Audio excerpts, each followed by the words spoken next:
edited? I don't know the answer to that definitively. And again, this is the reason why we're looking at this issue and the history of it holistically through our independent review.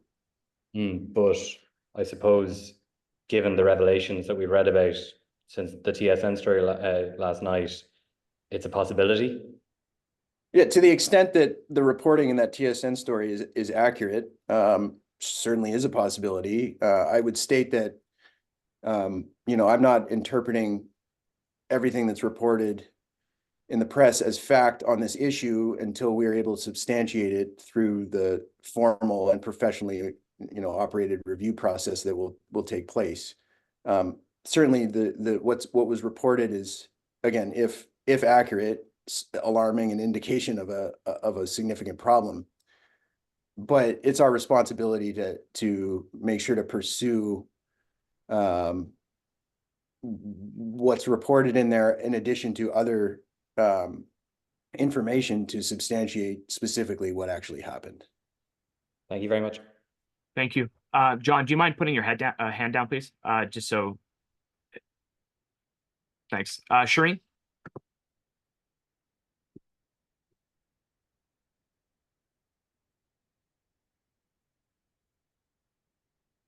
Hey, Shireen? You're on mute, Shireen. Oh. Hi, Shireen Ahmed, CBC Sports. Thanks, Kevin, for this.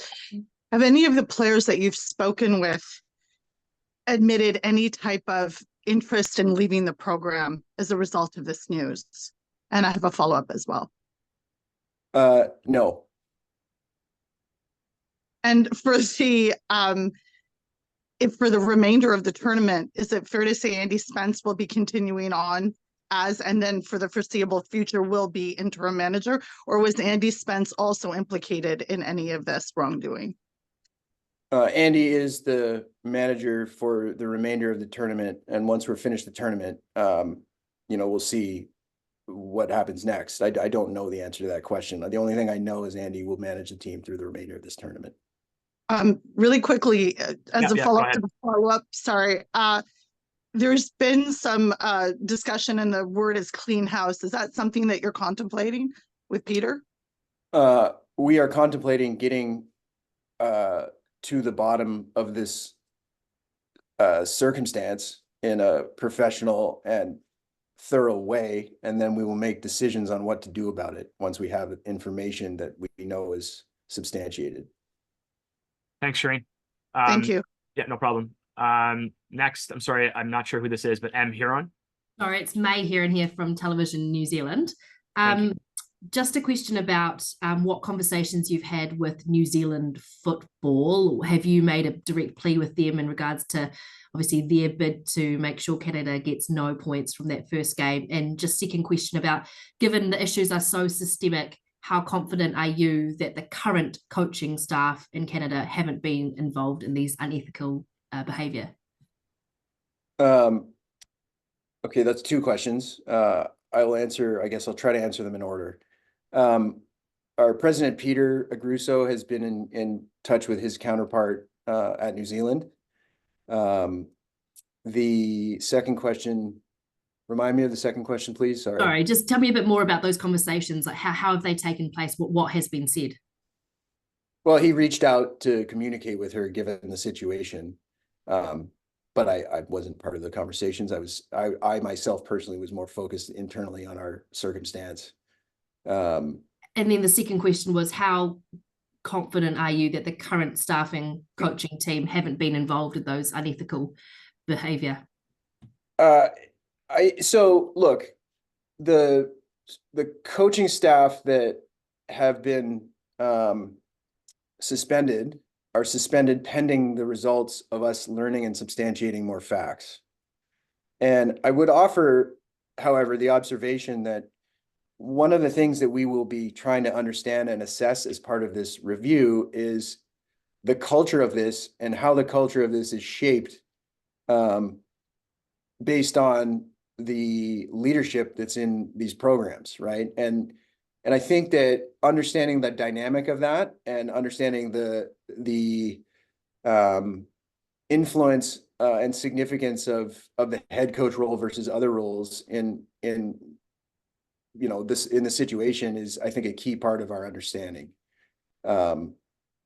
You know, that's what I would offer on this. Of course, we need to do the review to fully appreciate the dynamics in play. Okay, thank you. We're going to go to Christine. Christine, I understand you're on the ground, so I want to respect the fact that you're in person there. So please go ahead. Thank you, Christine Roger, CBC, Radio-Canada. I'm sorry for bringing back this question, but about Andy Spence, do you know if he knew or not about this whole drone? And if you don't know, why, like in a Canada, why is he allowed to stay around the team and the two other are gone? So what makes you confident that he can stay around the team and it's not going to affect their tournament there? I don't believe Andy had awareness of the issue. And that's how I'll answer the question. Any other questions, Christine? Yep. Do you see that for what you know, do you think there's still a chance that the whole team might be sanctioned, might get lose some points for the win they got yesterday, or anything else? I don't know the answer to that definitively, but I don't believe they deserve to lose points. Again, that would be penalizing the players who, as I discussed earlier, the players themselves have not been involved in unethical behavior. And I think that the swift and significant actions that we have taken to address this issue hopefully can persuade FIFA that you know, we're treating it with the seriousness that it deserves, and that the players ought not to be penalized in this specific situation. Again, considering they themselves have not been involved in unethical behavior. Okay. Anything else, Christine? No. Okay. Merci. No, Megan? that's fine. Merci. Okay. Merci. Megan, go ahead. Hey there, Meg Linehan from The Athletic. Just in terms of John Herdman's involvement, both on the men's and women's side, I know most of that predates your tenure, but are you able to involve him in this investigation of drone usage throughout the years? I don't know the specific answer, like from a mechanical perspective on the extent to which he will be directly involved. I do expect that the scope of our review will include, as we said the other day, an attempt to understand the history of the issue, and to the extent that involves, you know, our previous employees or previous coaching staff, then certainly there will be that will be part of it, as we try to understand the totality of the issue. Megan, any follow-up? No, all set. Okay, awesome. Thank you. Let's go to Josh, please. Hey, Joshua Cloak at The Athletic. Kevin, you mentioned Copa America. What did you learn about attempted drone usage at Copa America specifically? I learned that there was an incident. I learned that, again, the fact pattern in that specific incident is different, as far as I understand it today, from what has occurred here, in the sense that the apparent impact on the competitive integrity of or the potential impact, I should say, on the competitive integrity of you know, of a match was not at risk in that incident. I will learn more about the totality of this as we dig into it through the formal process. Was Jesse Marsh aware of drone usage? He was aware of it after the fact, at a minimum. And again, through the process here, we're going to have further analysis and review about the extent of everybody's knowledge of it. Thanks, Kevin. Thanks, Josh. Rick? Hi, Kevin. Rick Westhead from TSN. New Zealand says that Canada shouldn't receive any points for its win. You say that Canada should. Can you say definitively that none of the intelligence gained from either of the videos, drone videos, were used in game preparation? Yes, as I sit here today, yes, that's the information that I have.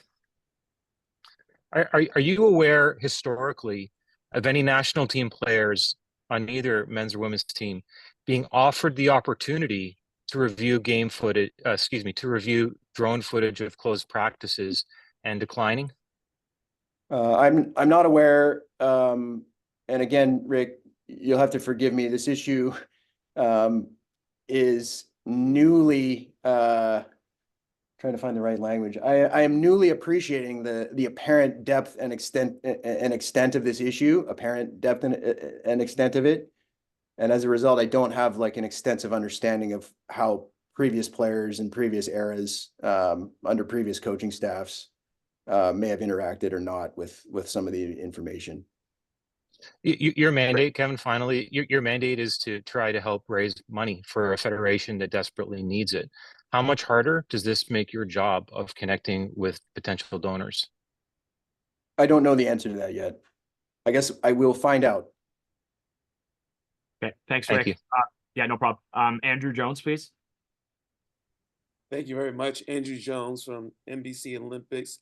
For you, Kevin, you and David both talked to Bev earlier this week. Did you feel that she was fully forthright in the conversations with you and David now after having her be suspended for the rest of the Olympics? The conversation that we had was credible. In my, I'll speak for myself. In my view, at the time, certainly, the continued credibility of that will be explored as we learn more about the circumstance. Again, as we can dig into it in a lot more detail. And just real quick, in terms of Jesse being aware of it after the fact, how was his reaction towards learning about just any footage during Copa America now? Yeah, I mean, he explained to me that he denounced it immediately and forcefully, and has communicated that to his staff, both the existing staff and staff that were, from previous coaching staffs that are still with us.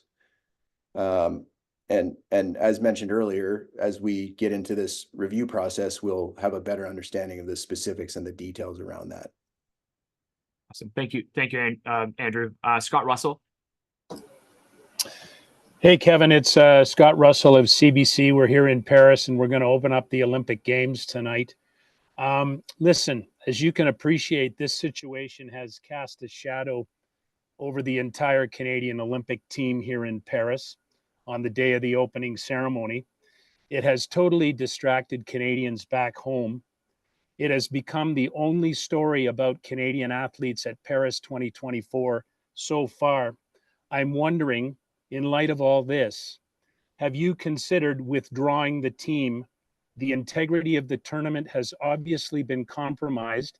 Canadians have compromised the integrity of the tournament, and this reflects poorly on the entire Canadian Olympic team. Have you considered withdrawing this team from the tournament and forfeiting?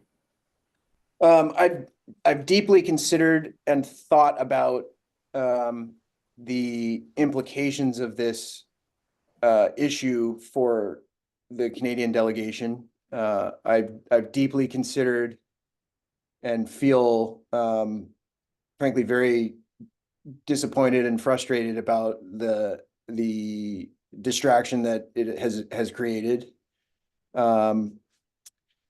But I have not considered withdrawal of the team, again, primarily because we feel like we have addressed the situation swiftly and significantly, and it would be to the detriment of our players who have worked so hard and sacrificed quite a bit to be Olympians, and themselves have not engaged in unethical behavior.